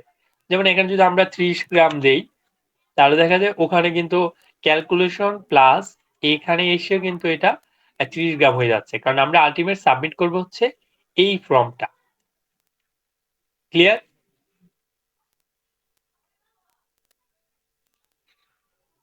ওকে, এখন হচ্ছে আমরা একটু দেখায় আসি যে এখানে সিনারিটা কি হয়। আপনি যখন এরকম করে আমরা যেটা দেখাইছি, এক্সেল হচ্ছে সুন্দর করে প্রথমে একটা কস্ট শীট তৈরি করবেন, তারপর হচ্ছে 4.3টা আলাদা পেজ এরকম করে ক্যালকুলেশন করবেন, করে যখন সম্পূর্ণ হবে তখনই হচ্ছে আপনি যাবেন ব্যাট অনলাইনে, ওখানে গিয়ে হচ্ছে আপনি রিটার্নটা হচ্ছে মানে 4.3টা জমা দিবেন। তো 4.3 জমা দেওয়ার জন্য আমাকে প্রথমে হচ্ছে যদি আমরা এখানে লগ ইন করি, লগ ইন করার পর আমরা যাব হচ্ছে ফর্মে। তো ফর্মে যদি আমি যাই, এখানে গেলে আমাকে অসংখ্য ফর্ম আছে, তো আমাদের ইউজ করতে হবে অ্যাড ফর্ম। তো অ্যাড ফর্মটা যখন আমি ইউজ করব, দেখেন এখানে 6.10 9.3 সহ অসংখ্য ফর্ম যেগুলো আমার জন্য অ্যাপ্লিকেবল, মোটামুটি সব ধরনের ফর্ম এখানে আছে। তো আমরা সিলেকশন করব এটা 4.3। তো 4.3টা যখন আমরা সিলেকশন করব তখন হচ্ছে এটা আমাদের একটা লোডিং চলে আসবে। তো লোড হওয়ার পর আমরা আসলে কাজ করা শুরু করতে পারবো, কারণ আপনি যদি ফর্মটাকে ড্রাফট করে রাখেন তাহলে দেখা যায় বারবার লোডিং এ ওরকম টাইম নেবে না। আর যদি না করে রাখেন তাহলে অবশ্যই একটু ওয়েট করতে হবে সিস্টেম আমাদেরকে দেওয়ার জন্য। আর একটা বলে রাখা ভালো, 4.3 কিন্তু আপনি সারা বছর ধরেই করতে পারেন। কেবল 9.1টা সার্ভারটা হচ্ছে ওপেন হয়ে আমাদের জন্য মানে 1 তারিখ থেকে 15 তারিখের মধ্যে আমাদের কাজ করতে হয়। তো অলরেডি আমাকে বলতেছে নট রেসপন্স, মানে আমাকে রেসপন্স নিয়ে ইস্যু করে দিচ্ছে। তো আমরা ওটা লোডিং হোক, আমরা এখান থেকে একটু যদি বলে আসি, তো আমাদের যদি এরকম সবচেয়ে যেটা সামারি শিটটা যখন এরকম হয়ে যাবে তখন আমরা দেখব আইটেম ওয়াইজ যখন আমরা 4.3টাকে আবার আমরা ফর্মে নিয়ে যাব তখন কিন্তু দেখা যাবে আসলেই অনেক বেশি মানে কঠিন হয়ে যাচ্ছে। তো ধরেন এটাতে আমরা আসলাম, আসার পর আমাদের প্রথম কাজ হচ্ছে date of first delivery of goods. আমাদের খেয়াল রাখতে হবে প্রোডাক্ট প্রথম ডেলিভারি দেওয়ার 15 দিন আগেই 4.3 ডিক্লেয়ার দিতে হবে। যদি আমরা 4.3 প্রোডাক্ট মানে ডেলিভারি 15 দিন আগে না দেই তাহলে কি হবে, আমরা ওই প্রোডাক্টে হচ্ছে রেয়াত পাবো না। তো রেয়াতের ক্ষেত্রে অনেক ধরনের যেহেতু ম্যানুফ্যাকচারিং কোম্পানির একটা মূল ফ্যাক্টর হচ্ছে রেয়াত, এই রেয়াত যদি রিবেট যদি না নিতে পারে তাহলে এটার লাইবিলিটি কিন্তু টু মাচ হবে। তো সেক্ষেত্রে অবশ্যই আমাদের প্রোডাক্টটা তখনই আমাদের নিয়ে নিতে হবে আমরা ডেলিভারি করার আগে। তো এখানে আমরা জাস্ট একটা ডেট ইম্পোর্ট দিলাম যে আমি প্রোডাক্টটা ডেভেলপ করতে যাচ্ছি হচ্ছে 26 তারিখ, এমনি আমার জন্য দেওয়া। তারপর হচ্ছে আমার প্রোডাক্টের একটা এইচএস কোড। এইচএস কোডটা কি হবে, আমরা যদি এখানে আমরা যদি একটা এক্সেল করছিলাম সেক্ষেত্রে যদি আমরা দেখি, এটাকে আমি গিয়ে দেখি আসলে এই কোডটা ম্যাচ হয় কিনা। যদি ম্যাচ হয় হবে, না হলে তো আমাদের কিছু করার নাই। তো আমরা এখানে এইচএস কোডটা আমাদের এটাতেও আমরা সার্চ ভার্সনে চলে যাব। এখানে গিয়ে কিন্তু আমাকে সার্চ লিখতে হবে। তো আপনাকে খেয়াল রাখতে হবে সার্চ যখন করবেন তখন এখানে কিন্তু আপনাকে অনেকগুলো অপশন দিচ্ছে, গুডস অথবা সার্ভিস অথবা ট্রেডার্স বা সুপার শপ বা পেট্রোলিয়াম, ইম্পোর্ট সার্ভিস। তো আমাদের যেহেতু আমরা গুডস নিয়ে কাজ করতেছি আমরা এখানে গুডস দিলাম, দিয়ে আমরা এটা একটা সার্চ করে দেখি কি আছে, কোনো কিছুই আসলো না, তার মানে আমাদের এইচএস কোডটার ঝামেলা আছে। তো আমরা এইচএস কোডের প্রথম দিকে দিয়ে দেখি কি আসছে, দেখা যায় অনেকগুলো জিনিস আসছে। আমরা কিন্তু এইটাই আমরা সিলেকশন করতে যাচ্ছিলাম, জোরস অফ এনি সিঙ্গেল অথবা যে কোনো কিছু জাস্ট দেখানোর জন্য। তো আপনার যেটা ভালো লাগে আপনি সেটা করে ফেলবেন। আমরা জাস্ট একটা প্রোডাক্ট নিয়ে নিলাম। হ্যাঁ নজরুল ভাই বলেন। এখন এই এইচএস কোড এটা কি জিনিস, কিভাবে ডেভেলপ করে, এই জিনিসটা তো জানি না। ও, এইচএস কোড হচ্ছে সারা দুনিয়ার মধ্যে যে প্রোডাক্ট গুলো আছে এই সবগুলা প্রোডাক্টের জন্য ইন্টারন্যাশনালি মানে কাস্টম তো আর শুধু বাংলাদেশে না, পুরো বিশ্বে কাস্টম আছে। তো তারা হচ্ছে প্রতিটা প্রোডাক্ট এবং পার্টসের জন্য আলাদা আলাদা নামকরণ করছে কোডের মাধ্যমে। এই কোডটা শুধু বাংলাদেশে না, এটা অল ওভার দ্য ওয়ার্ল্ডে এই প্রোডাক্টটাকে এই আইটেমটাকে চিনবে হচ্ছে এই কোড দিয়ে। তো এইচএস কোড বানানোর জন্য প্রায় 5টা না 6টা নিয়ম আছে। যে এখানে হচ্ছে হেডিং, আপনার প্রথম 4টা ডিজিট হচ্ছে হেডিং, তারপরে 2টা জিনিস হচ্ছে সাব হেডিং। আপনি দেখেন প্রথম 4টা ডিজিট আছে 2009, এটা হচ্ছে হেডিং। এই হেডিং মোটামুটি হচ্ছে চ্যাপ্টার আছে 25টার মতো। মানে কাস্টম অ্যাক্টের এইচএস কোড নিয়ে বাজারে বিরাট বড় বই পাওয়া যায়। ওখানে হচ্ছে দেখা যায় আহ এরকম করে অনেকগুলো চ্যাপ্টারের আন্ডারে হচ্ছে এইচএস কোড গুলো থাকে, এবং এইচএস কোড গুলো হচ্ছে আপনি যদি ইম্পোর্ট করেন কোনো এলসিতে দেখেন, ওখানে অবশ্যই আপনি দেখবেন যে প্রতিটা প্রোডাক্ট ইম্পোর্ট অথবা এক্সপোর্ট হচ্ছে একটা এইচএস কোড নামে। কারণ পুরো বিশ্বে এই এইচএস কোড সমান এটাই সিনা, juice of any other single fruit or vegetable other than cranberry juice. তো এটা জাস্ট হচ্ছে এটাই পুরো পৃথিবীর প্রোডাক্ট গুলোকে আইডেন্টিফাই করার জন্য আলাদা হচ্ছে কোড ডেভেলপ করা হচ্ছে। আর এগুলো কোড হচ্ছে অসংখ্য কোড। আপনার প্রোডাক্টের জন্য কোন কোড সেটা হচ্ছে আপনি সম্ভাব্য যদি কোড কোনো কিছু বের করতে চান, যেমন ধরেন আমি একটা সার্চ করব, তো সার্চ করলে ধরেন আমি একটা ধরেন ওয়াটার না, আমি ধরলাম ফিশ। তো আমরা যদি এখানে ধরি এইচএস কোড ফর ফিশ, দেখেন আপনি এখানে কতগুলা কোড সাজেস্ট করে। এটা আমার কি বলছে, প্রথম হচ্ছে আমাকে চ্যাপ্টার 3 তে এটা কি দিয়ে শুরু হয়েছে, 0302, মানে এটা কিন্তু অনেকগুলা ক্যাটাগরি আছে। এই যে দেখেন 0201 আমাকে বলছে লাইভ ফিশ, মানে জীবিত মাছের মতো শত শত ধরনের আইটেম আছে। আমাকে প্রথমে সাবহেড মানে হেডিং দিয়ে আমি আইডেন্টিফাই করলাম এটা হচ্ছে লাইভ ফিশ। তারপর 02 তে যখন যাচ্ছে তখন হচ্ছে ফ্রেশ অথবা সিল অথবা এ ধরনের হয়ে যাচ্ছে। তারপর 3 তে গেলে ফ্রোজেন হয়ে যাচ্ছে। এটা হচ্ছে মূলত চ্যাপ্টার 3, এটা দিয়ে শুরু। তারপর আপনি যদি এটাকে অ্যানালাইসিস করেন যে দেখেন এইগুলো সাবহেডিং দিয়ে বিভিন্ন ধরনের আছে, যেমন ফ্রোজেন ফিশ, টুনা, ফ্রোজেন কট, মানে অসংখ্য ধরনের জিনিসগুলোকে হচ্ছে ওয়ার্ল্ড কাস্টম যেটা আছে তারাই হচ্ছে এই কোডগুলোকে ডেভেলপ করে, যেটা মানে আমরা এসআই গুলাতে যখন কোনো ডাটা ইম্পোর্ট দেওয়া হয় তখন দেখা যায় এই এইচএস কোড অনুসারে দেওয়া হয়। তাই পুরো বিশ্ব হচ্ছে জিনিসটা হচ্ছে ইউনিক থাকে। এটা হচ্ছে মোটামুটি একদম ছোট করে বলা, তবে এইচএস কোড নিয়ে অনেক আলোচনা, কাস্টম সেকশন থাকলে আমরা সেখানে আলোচনা করতাম। আচ্ছা, তারপর হচ্ছে আমরা এখানে কমার্শিয়াল ডেসক্রিপশন, আমি ধরলাম এটা কি জুস বা যাই আপনার মন চাই, আমি একটা দিলাম, এটা রাখলাম। তারপর হচ্ছে আইটেম কোড যদি অ্যাপ্লিকেবল আমি কিছু দিলাম না। তারপর ইউনিট অফ সাপ্লাই, আমি সাপ্লাইটা যে দিব কি কি অনুসারে সাপ্লাই দিব। আর আপনাকে খেয়াল রাখতে হবে এই সার্ভারে, জি বলেন। আহ, জি আসলে ওই যে ডেটের ব্যাপারটা যদি একটু আবার বলতেন, ধরেন আমি আজকে 4.3টা সাবমিট করব, তাহলে ডেটটা কবে দিব? বা আপনি কোন ডেট এটা, ওই যে উপর, হ্যাঁ হ্যাঁ হ্যাঁ, জি জি, এই এটা কি ডেট 15 দিন হচ্ছে আগে দিব? আপনার, ধরেন আজকে তো 23 তারিখ, তাহলে কি হুম, আমি এটার ক্যালকুলেট, ধরেন আজকে আমি মুসো 4.3 বানাচ্ছি, তাহলে এখানে ডেটটা কি 15 দিন আগে না পরের হবে একটু যদি। অবশ্যই 15 দিন আগে দিতে হবে। আপনার ফার্স্ট ডেলিভারি দেওয়ার 15 দিন আগেই দিতে হবে। সেই হিসেবে আপনি আজকে মানে ডেট দিতে পারেন, কালকে ডেট দিতে পারেন, কোনো সমস্যা নেই। মানে আজকে 23 তারিখ যদি হয়, তাহলে আমি এই প্রোডাক্টটা ডেলিভারি দিব 23 তারিখ প্লাস 15 দিন, মানে সামনের মাসের না না না, তারিখে। আপনি না? ডেলিভারি আজকে ডিক্লেয়ার দিয়ে আজকেও ডেলিভারি দিতে পারেন, কিন্তু আপনার ও ডিক্লেয়ারটা হচ্ছে ফার্স্ট হইতে হবে। জি তো জি জি, স্বাভাবিকভাবে আপনি declaration, একদিন আগে দেন, তাহলে হচ্ছে জিনিসটা আইডেন্টিফাই করা যায়। বুঝছি বুঝছি, মানে আমি এটা মানে আজকে দিলে তো ডেলিভারি, মানে ডেলিভারি দেওয়ার আগের ডেটটা দেওয়া যেতে হ্যাঁ, কিন্তু যাবে আর কি। এটা হচ্ছে মূলত আপনি হচ্ছে ফার্স্ট ডেলিভারি দেওয়ার 15 ডেজ আগের মধ্যে সাধারণত আমাদের দিয়ে দেওয়া উচিত, মানে যত তাড়াতাড়ি সম্ভব। কত হচ্ছে আমাকে আগে ডিক্লেয়ারটা দিতে হবে, তারপর হচ্ছে জি অন্য কিছু।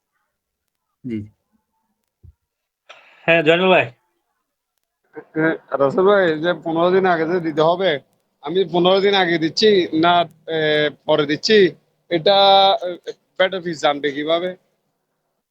আপনি যদি এই সার্ভারের মাধ্যমে রিটার্নটা জমা দেন মানে 4.3 দেন, তাহলে অবশ্যই সাবমিটের ডেট এখানে থাকবে। আর যদি ম্যানুয়াল দেন, ম্যানুয়াল দিলে তো অফিসে গিয়ে দিতে হবে, অফিসের রিসিভিং কপি অবশ্যই থাকবে, ডেট সহ সিল সহ থাকবে। এখন Clear? প্রোডাক্টটা ডেলিভারি দেবো বলতে কি মার্কেটে ডেলিভারি দেওয়ার কথা সেলস এর কথা বলতেছেন? হ্যাঁ হ্যাঁ রাইট।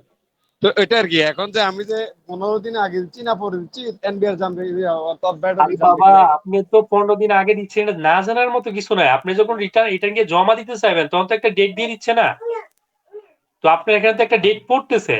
আর এটা যখন আপনি এখানে সাবমিট করবেন, এখানে তো একটা ডেট পড়বে, এটা জানবে না কেন? আপনি এটা যখন জমাইছেন তখন তো ডেট হয়ে যাচ্ছে, তো এটা না জানার তো কোনো কিছু নাই। কারণ এগুলো তো ওনারা হচ্ছে ব্যাটে এসে খাতা পড়তে সব চেক করবে। আপনি যখন এটা অডিট পড়বে তখন এগুলো চেক করবে যে আপনি আগে ডিক্লেয়ার দিয়েছেন কিনা, তারপর সেলস করছেন কিনা। যদি না দেন তাহলে রিয়াদ যে নিছেন এগুলো বাতিল হবে।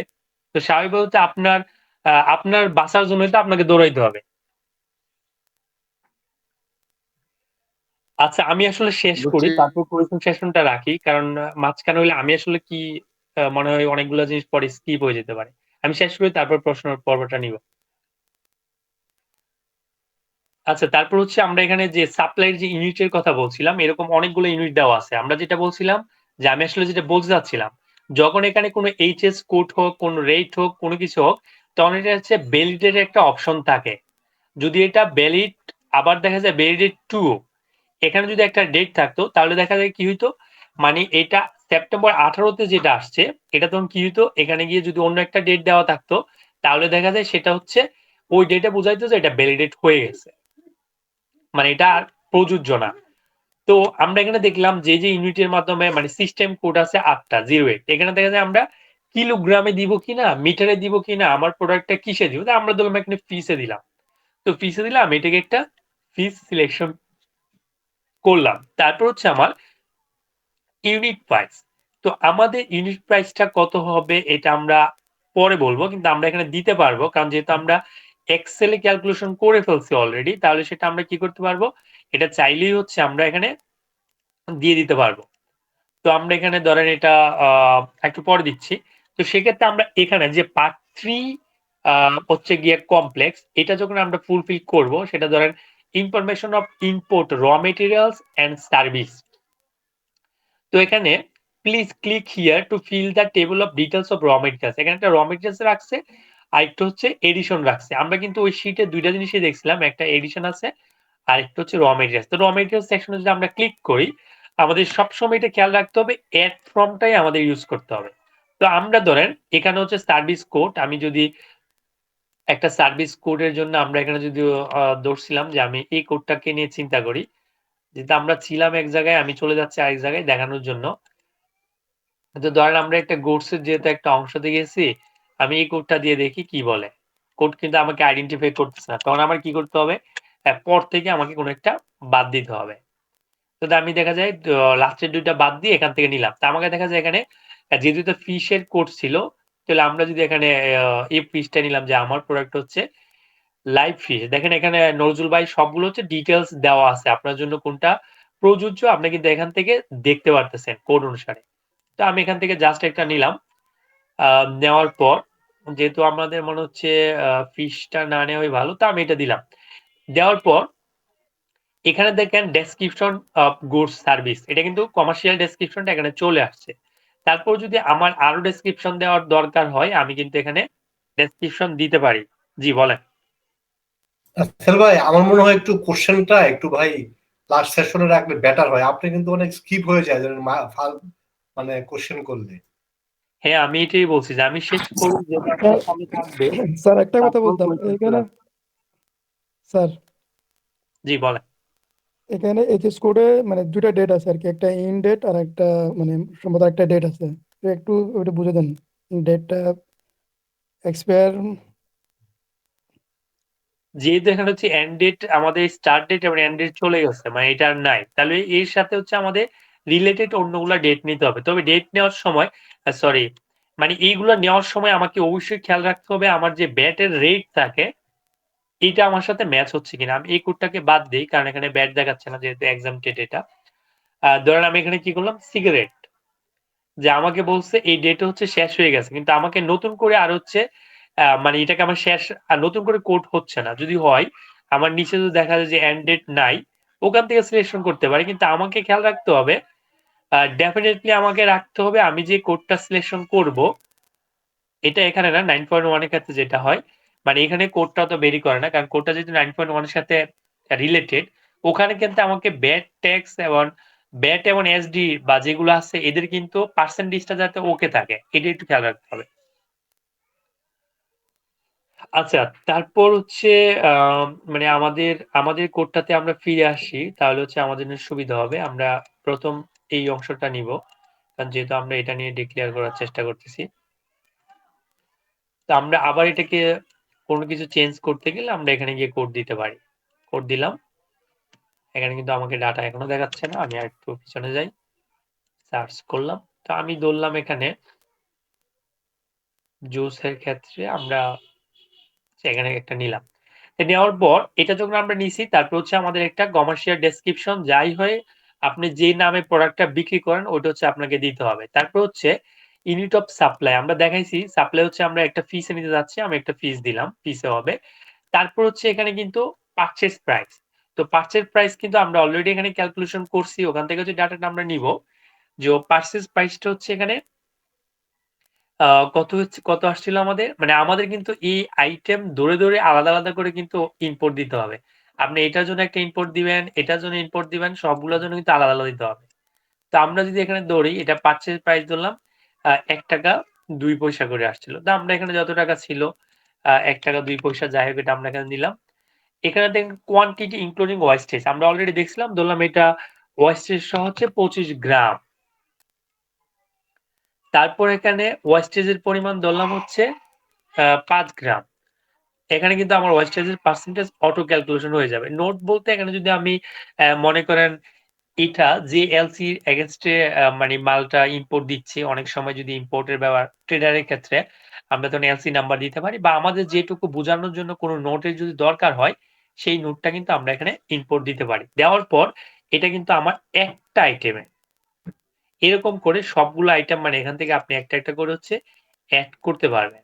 তো যখন আমাদের এড এর সেকশনটা শেষ হয়ে যাবে, আমরা যদি কোনটাকে ডিলিট করতে চাই, আমরা কিন্তু এখান থেকে সিলেক্ট করে ডিলিট করতে পারবো আর ডুপ্লিকেট ছাড়া ডুপ্লিকেট করতে পারবো। আমরা এখানে ক্লিক করলে এটা থেকে হচ্ছে আমরা বের হয়ে যেতে পারবো।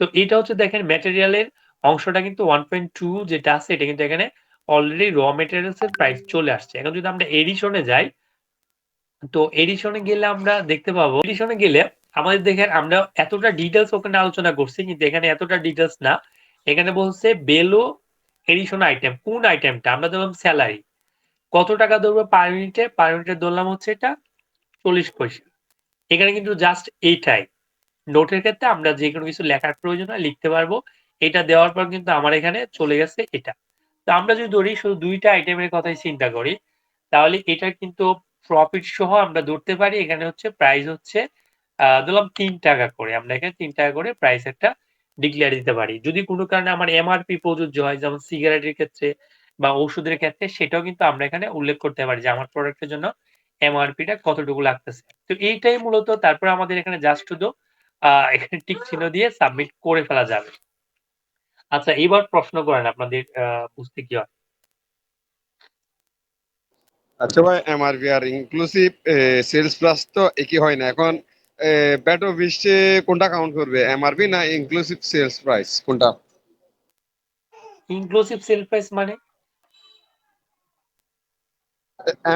বোঝা নাই এমআরপি তো প্যাকেটে লেখা থাকে এটা রিয়েল সেলস প্রাইস না কেন এটা না হলো অনেক খুচরা ব্যবসায় দেখা যায় কোনো একটা প্রোডাক্টের লেখা আছে 21 টাকা ওনারা 20 টাকায় বিক্রি করে ফেলতেছে আবার হুম, পাইকারি দোকানে গেলে দেখতেছেন ওটা 17 টাকা বা 17.5 টাকা 18 টাকা ওইরকম নিচ্ছে তো এটা কিভাবে রিয়েল প্রাইস ছিল ওইটাই বলতে চাচ্ছিলাম আগে এখন তা আমি ধরেন মূলত আমার ইনক্লুসিভ আমি শেষ করতে দিন আমার ইনক্লুসিভ প্রাইসটা হচ্ছে 16 টাকা অর্থাৎ সেলস প্রাইস এখন বাজারে এটা এমআরপি ধরে রাখছি আমি 22 টাকা এখন ব্যাট অফিস কোনটার উপর কাউন্ট করবে এটা 17 টাকার উপর নাকি 22 টাকার উপর মানে প্রথমত হচ্ছে আপনি ইনক্লুসিভ মানে কি ইনক্লুসিভ আমাকে এটা একটু বুঝান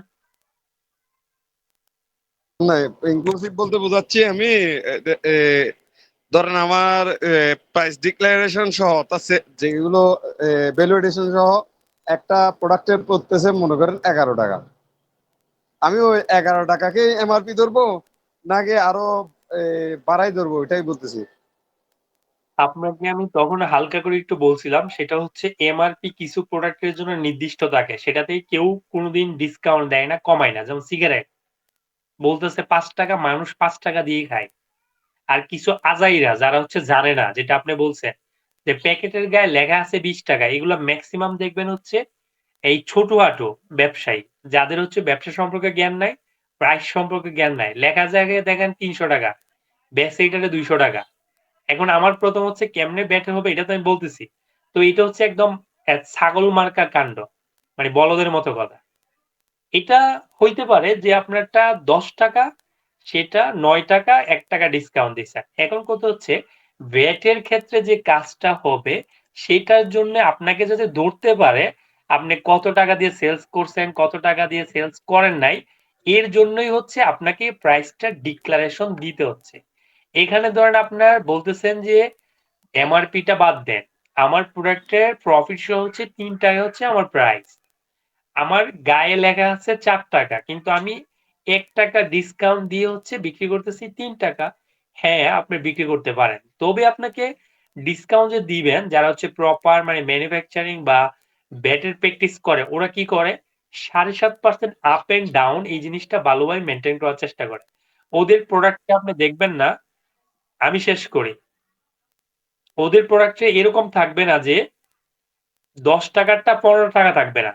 কারণ এটা যদি আবার যেহেতু সহগ ঘোষণার মধ্যে থাকতে হবে, অর্থাৎ সর্বোচ্চ 7.5% বেরি করতে পারে। তার যদি উল্টাপাল্টা হয় তাহলে কিন্তু সেটা রেয়াদের ক্ষেত্রে সমস্যা হবে। হ্যাঁ, বলেন। ভাই আমি গতকালকে ইয়ে আছে না, প্রাণ সামাজ আছে না, ওই জায়গায় লেখা আছে কিন্তু 100 টাকা। আমি কিন্তু আপনাকে বলছি যেগুলো হচ্ছে শেষ করতে দেন না ভাই। প্রাণ কোম্পানি আমি ছোটখাটো ওখানে ওনারা বিক্রি করতেছে কিন্তু দোকানে 90 টাকা। ওই জন্য বলতেছিলাম আর কি, এখন কোনটা হবে আসলে রিয়েল, কোনটার উপর আমি বেস ভাই করবো? আপনি আপনার যেটা মাথার মধ্যে আসছে এটা ধরে বসে আছেন, আর আমি যেটা বললাম এতক্ষণ মানে এইদিকে আপনার খেয়াল নাই। চানাচুরওয়ালা কি আপনাকে ইয়া দেয়, মূসক ডিক্লেয়ার দেয়? তোর যদি 50 টাকা না 20 টাকা থাকুক, তোর সমস্যা কোথায়? কারণ ও যদি প্রপারলি বুঝতো তাহলে সে এটা অবশ্যই একটা রিজনেবল থাকতো। সেটা একটা অ্যাবনরমাল যখন হয়, এটা ছোটখাটোর ক্ষেত্রে অনেক সময় হয়। কিন্তু আপনি ম্যানুফ্যাকচারিং পিওর ম্যানুফ্যাকচারিং ওয়ালটনে আপনি যাবেন। ওখানে গিয়ে দেখবেন আপনি এরকম যে ৫০০ টাকার জিনিস আপনাকে ১০০ টাকা দিয়ে দিচ্ছে। এটা এরকম হবে না। আর যেটা আপনাকে অবশ্যই হচ্ছে মূল ভিত্তিটা হচ্ছে এই যে প্রাইস ডিক্লারেশনটা দিছে, এটা হচ্ছে আসল ভিত্তি। এমআরপি থাকতে পারে, এমআরপি থাকুক বা না থাকুক, কিন্তু আপনার এইটা অনুসারে আপনাকে ধরবে যে সেলস ভ্যালু এত টাকা হওয়া দরকার, সেটা থেকে আপনি কমে কেন বেচছেন। আর এটাকে ধরার তো আরো নানান উপায় আছে। যেহেতু এরা হচ্ছে কোম্পানিগুলো বিক্রি করবে হচ্ছে ব্যাংকে নিতে হবে। সেই হিসাবে তার সেলস এর ব্যাংকে যদি না নেয় ট্যাক্সে ধরবে। তারপর হচ্ছে ভ্যাট এ ধরবে। ব্যাংকিং চ্যানেলে যদি টাকা পয়সা লেনদেন না করে তাহলে তার রেয়াত বাতিল হবে। তো সেই হিসেবে অনেক ফ্যাক্টর থাকে। আল্টিমেট সেলস গুলো এমনি এস্টিমেট করা যায় যে আপনার কত টাকা সেলস আছে, কতটুকু কি আসছে। রাসেল ভাই, মোটা দাগে যদি স্যার আমি একটা বলি, কথা বলতে 4.3টা বেসিক্যালি এনবিআর মানে মেন অবজেক্টিভটা কি, মানে কি জন্য করে, যদি একটু এক কথায় বলতেন। এটার অবজেক্টিভ হচ্ছে আপনার সেলস প্রাইসটা যাতে অ্যাবনরমাল কিছু না হয়। আপনি যাতে এর 7.5% কেন রাখছে? যে আপনি 7.5% এর মধ্যে থাকেন। যে আপনি আজকে বলতেছেন একটা প্রোডাক্ট বেচছেন ২ টাকা, কালকে বলতেছেন এটা বেচছেন ৫০ পয়সা। এরকম যাতে কিছু না হয়। এর জন্য হচ্ছে মূলত একটা রেঞ্জের মধ্যে রাখা। আমি আমি আমি যেটা বুঝছি আর কি, হুম, আমার কথা কিন্তু আপনাদের ইয়ার সাথে যাবে না, কিন্তু আমি যেটা বুঝছি, আমি হলো যদি কোনো ম্যানুফ্যাকচার আমি হওয়ার পরে এনবিআর কে আমার ডিক্লারেশন দিতে, ভ্যাট কর্তৃপক্ষকে ডিক্লারেশন দেওয়া লাগতেছে যে আমার একটা কলম বা যাই উৎপাদন করতেছি এই উৎপাদনের রিয়েল কস্টটা কত। এই রিয়েল কস্ট ওদেরকে আমি আগেই ডিক্লেয়ার দিয়ে দিচ্ছি। শুধু দিয়ে কস্ট দেওয়ার, না ভাই, প্রাইসও। হ্যাঁ, এটা দিয়ে দেওয়ার পরে তারপরে হলো যে আমি সেলস করবো কততে। এটা এই সেলসটা হলো 7% আপ এন্ড ডাউন, 7.5%। কিন্তু আমার এখানে আরেকটা প্রশ্ন হলো যে 7.5% যদি তার রিয়েল কস্ট থেকে ডাউনে হয় তখন তো তার লস হয়ে যাবে। তাহলে সে কি, এখানে কি হবে? সে আবার নতুন করে মূসক ঘোষণা দিবে, মানে সহগ ঘোষণা দিবে। চেঞ্জ হইছে। ও, যদি তার উৎপাদন খরচ কমে আসে তখন সে আগের যে ডিক্লারেশন তার থেকে 7.5% কম আসতে পারবে, তাই তো? হ্যাঁ, হ্যাঁ, তখন সে আবার নতুন করে ডিক্লেয়ার দিবে। মানে আপনাকে বলছে যে এটার থেকে এই রেঞ্জ থেকে বাইরে গেলে উনারা মানে টলারেন্স লেভেল আর কি এটা। হুম, এর বাইরে হলে টলারেন্স, যা ছাড়া আপনার সেলসটাকে ওই কাছাকাছি রাখার জন্য। বুঝতে পারছি, বাজারের স্থিতিশীলতা ধরে রাখার জন্য আর কি। আরেকটা স্থিতিশীলতা প্রশ্ন হলো না, মূলত ওদের রেভিনিউটা মানে সেলস ব্যাকটাকে ধরে রাখার জন্য আর কি। আরেকটা জিনিস হলো যে ভ্যাটের রিবেট, এই জিনিসটা ভাই আমি কিছু বুঝি না। এই ভ্যাটের গ্যাস রিবেট রিবেট হচ্ছে মানে আপনি একটা জিনিস খেয়াল করেন, রিবেট নিয়ে যেহেতু আলোচনা আসার ব্যাপার ছিল না, আপনি ব্যাটের ফুল মিনিং কি? Value aided service. Value aided যেটা মানে ভ্যালু, ধরেন আপনি একটা প্রোডাক্ট কিনছেন 100 টাকা প্লাস এর সাথে 15% ভ্যাট অ্যাড করে আপনি পরিশোধ করতেন 115 টাকা। এই প্রোডাক্টটা ম্যানুফ্যাকচারিং করে আপনি বিক্রি করছেন 150 টাকা। তো আপনি ভ্যালু এডিশন করছেন কত? 50 টাকা। তো 50 আপনি তো 100 টাকার উপর অলরেডি ব্যাট দিয়ে দিচ্ছেন। হুম। এখন জি। আপনি ব্যাটটা দিবেন আসলে কত টাকায়? ব্যাটটা আপনাকে দিতে হবে 50 টাকার উপর।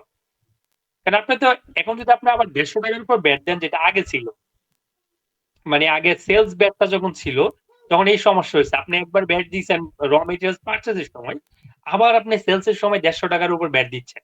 তাহলে অলরেডি আপনার ব্যাটের অনেক বেশি হয়ে গেছে না? মানে ইফেক্টিভ জি। রেট যদি বলি, ওখানে 15 টাকা, এখানে হচ্ছে দেখা যায় যখন 200 টাকায় বিক্রি করছেন তো 30 টাকা। তো 30 টাকা 15 টাকা, তাহলে কত? এখানে 45 প্রায় টাকা। 45 টাকা। তাহলে আপনার অনেক বেশি হয়ে গেছে না? তো এই নতুন আইনে এটাই বলছে যে আপনি যেহেতু অলরেডি 15 টাকা ব্যাট দিয়ে দিছেন, আপনি 100 টাকা ভ্যালিডেশন করছেন, ভালো কথা। ওই বাকি 100 টাকার উপর মানে 200 টাকার উপর ব্যাট আসতেছে 30 টাকা।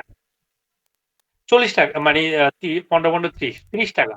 তো আপনি অলরেডি যেটা 15 টাকা দিচ্ছেন এটা বাদ দেন, বাদ দিয়ে আমাকে 15 টাকা দেন। তো ওইটারই মানে 15 টাকা আপনি ছাড় পাচ্ছেন, এটাই রিবেট। এটা আসলে রিবেট বলতে অলরেডি আপনি ব্যাট দিয়ে দিচ্ছেন, এটা ক্রেডিট নিয়ে নিচ্ছেন, মানে ফেরত নিয়ে নিচ্ছেন। আসলে তো আর কিছু না, এটা তো আমি নিয়ে দিয়েই দিছি। এটা তো আমি আগে পেমেন্ট করছি, ওইটা আমি ফেরত নিচ্ছি। Right, right. হ্যাঁ। এর জন্য অনেকগুলো নিয়ম কারণ আছে। আপনি এটা না পাইতে ভাই, গেলে, এটা কি রিবেট? হ্যাঁ, রিবেট এটা তো পাইতে গেলে অনেকগুলো নিয়ম কারণ আছে। এটা তো কয়ের টাল দিয়ে কই বলবো। হ্যাঁ, আপনি সরকারের ব্যাট দিয়ে আবার ফেরত নিচ্ছেন। তার মানে আপনার আচ্ছা কিছু, জি, আসলে 3 টাকা যেটা, এটা কি ভ্যাট সহ প্রাইস না, ইউনিট প্রাইস যেটা? মানে আমরা দেখাইছি না যে ভ্যালু এডিশন সহ, মানে আমার প্রফিট সহ বলতে আমার সেলস প্রাইস হচ্ছে। আচ্ছা আচ্ছা, ভ্যাট প্লাস প্রফিট সহ প্রাইস আর কি। মানে ব্যাট সহ না, ব্যাট তো আসবে না, ব্যাট তো আসবে না। ব্যস্ত হতে এক্সট্রা, মানে আমার কথা হচ্ছে কস্ট প্লাস প্রফিট, এই দুইটা যোগ করে। আচ্ছা আচ্ছা, ঠিক আছে। তবে আচ্ছা, নজরুল ভাইয়ের কথা যেটা বলতেছিলাম সেটা হচ্ছে আপনাকে রিবেট নিতে গেলে নাম্বার ওয়ান হচ্ছে আপনার ট্রানজেকশন সেলসটাকে সুন্দর করে ব্যাংকে নিতে হবে। তারপর হচ্ছে আপনাকে অবশ্যই 15% রেটেই মাল বিক্রি করতে হবে। তারপর দেখা যায় এরকম অনেকগুলো বিধিবিধান আছে, আপনাকে ওইগুলা পরিপালন করলেই কিন্তু আপনি রিবেট নিতে পারবেন। আর যদি না পালন করেন তাহলে আর আপনি রিবেট পাবেন না, মানে ওই চ্যাপ্টার পাবেন। 15% রেট আমি নিলাম, সেক্ষেত্রে যে আমার যে এন্ট্রি রাখতে হবে, এন্ট্রি কি আমার পার্সোনাল আমি ডকুমেন্টারি নিজের মতো করে এন্ট্রি করবো, নাকি ইয়াতে আলাদা করে এন্ট্রি ব্যবস্থা আছে? কিরকম কিরকম? মনে করেন আমি 15% ইয়ার ধরে যে হিসাব করে আমি 115 টাকা ধরে এটা আমি ভ্যাটটা দিয়ে দিলাম। হ্যাঁ, এই জিনিসগুলা যে আমার হিসাব নিকাশটা, এটা কি আমি রেজিস্টার আকারে, যেমন অন্যান্য আমরা ইয়ার ক্ষেত্রে করের ক্ষেত্রে যে হিসাবগুলো করছি, যে আমি রেজিস্টার বা একটা হিসাব বই ইয়া রাখতে হবে, এখানে কি এরকম না এনবিআর এর কোনো ওয়েবসাইটে কোথাও গিয়ে এন্ট্রি দিয়ে রাখতে হবে? না না, ওইটা আপনি হচ্ছে প্রথমত আপনি যে যত পার্সেন্টে ব্যাটে বিক্রি করেন এর জন্য 6.3 নামে একটা চালান ইস্যু করতে হবে। তারপর হচ্ছে 6.2 রেজিস্টারে সুন্দর করে এন্ট্রি করতে হবে। আবার পারচেজের জন্য পারচেজ রেজিস্টার মেনটেন করতে হবে। মানে সব ডকুমেন্টেশন ঠিক রাখতে হবে, মানে বেটের মানে আপনি যাই করছেন না কেন সব যাতে বুঝাইতে পারেন এমন ডকুমেন্টেড, এইটা খেয়াল রাখতে হবে, তাহলে কিন্তু বুঝতে আপনি পাবেন। হুম, আচ্ছা রাসেল ভাই, আমার যে ব্যাটারি বেটটা, সাপোজ লেটস সে আপনার, আমার তো ধরেন ফ্যাক্টরিতে ম্যানুফ্যাকচারিং হয়, এটার অনুযায়ী আমি আমার প্রোডাক্টের প্রাইস ডিক্লারেশন দিচ্ছি। এখন আমার কোশ্চেনটা হলো, যদি হেড অফিসে সাপোজ লেটস সে আমি ব্যাটে কোনো মাল আমি পারচেজ করলাম, হ্যাঁ, হেড অফিসের জন্য কোনো আমার এক্সপেন্স হইলো, তখন এই এক্সপেন্সটা যে আমি ব্যাটের টাকাটা দিলাম, এটা কি আমি রিবেট নিতে পারবো? না না, আপনি রিবেট নিতে এটাই তো আমি শেষ করতে পারি নাই। রিবেট তো আপনি নিতে হবে ডিরেক্ট যেগুলো ম্যাটেরিয়াল, এর বাইরে তো আপনি রিবেট নিতে পারবেন না। কারণ আপনি 18 মানে অ্যাক্টের যেটা আছে ওখানে দেওয়া আছে যে আপনি কোন কোন জিনিস হচ্ছে রিবেট নিতে পারবেন না। এডিশন গুলো কিন্তু আপনি রিবেট নিতে পারবেন না, আপনি ম্যাটেরিয়াল গুলো রিবেট নিতে পারবেন। এই কারণে কিন্তু এখানে দুইটা পার্ট করছে, একটা হচ্ছে ডিরেক্ট ম্যাটেরিয়াল, আরেকটা হচ্ছে গিয়া বেলো এডিশন। এডিশন গুলার কোনো রিবেট নাই। এই ম্যাটেরিয়ালটাই রিবেট পাবে। আচ্ছা আচ্ছা।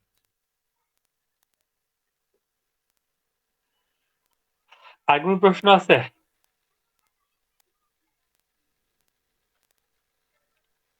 আচ্ছা ভাইয়া, এটা হচ্ছে যে ধরেন আমরা এই যে 4.3 তো যে এটা যদি কোম্পানির আগে যেগুলা ফার্স্ট ডিক্লারেশন করা আছে ওগুলা এই ওয়েবসাইটে কোথায় পাবো, এটা দেখা যাবে কিনা? এইটা হচ্ছে আপনি যদি অনলাইনে দেন তাহলে অবশ্যই মাই ডকুমেন্টে গিয়ে পাবেন। আর যদি অফলাইনে দেন তাহলে তো আর কি মানে ওটা তো আর পাবেন না। আচ্ছা আচ্ছা, মাই ডকুমেন্টসে পাওয়া যাবে। থ্যাংক ইউ ভাইয়া। যত ধরনের ডকুমেন্ট আছে এগুলো সাবমিট হয়েছে সব মাই ডকুমেন্টের ফোল্ডারে যাবে। এটা থেকে আমি বের হচ্ছি না, কারণ বেরোলে আর এটা এরকম থাকবে না। ঠিক আছে ভাইয়া, আমি দেখবো, আমার কাছেই আছে। আচ্ছা, আপনার বুঝতে পারছেন মূলত এটা কিন্তু গুরুত্বপূর্ণ একটা ব্যাটার একটা ব্যাপার।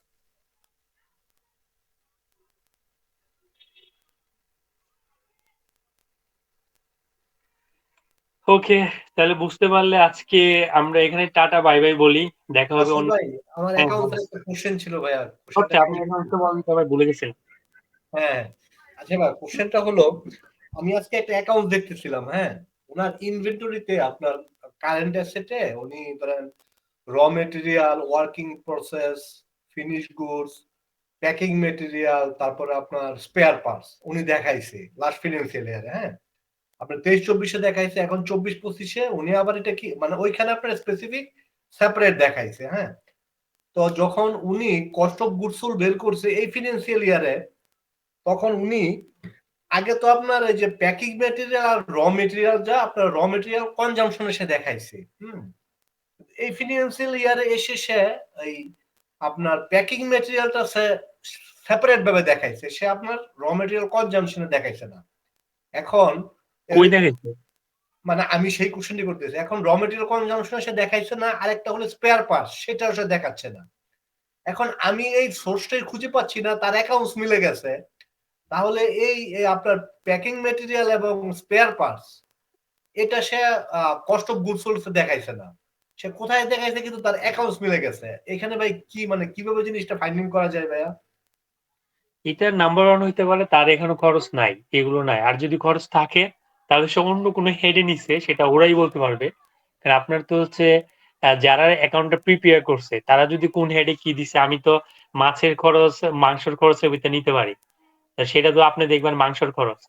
এখন আপনি কোথায় নিচ্ছে সেটা যে প্রিপেয়ার করছে সেই কেবল বলতে পারবে যে কার সাথে নিয়ে।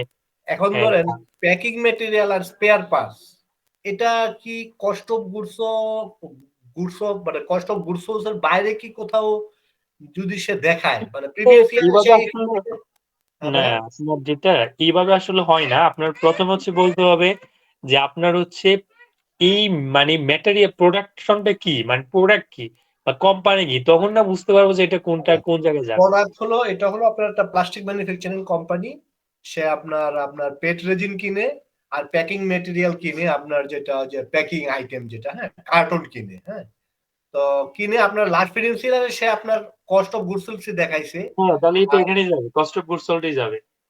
যাবে, কিন্তু এখানে স্পেয়ার পার্টসটা কোথায় যাবে? স্পেয়ার পার্টস এর যেটা, পাশটা তো অবশ্যই যাবে কস্ট অফ গুডস সোল্ডস এ, কারণ এটা ডিরেক্ট ম্যাটেরিয়াল।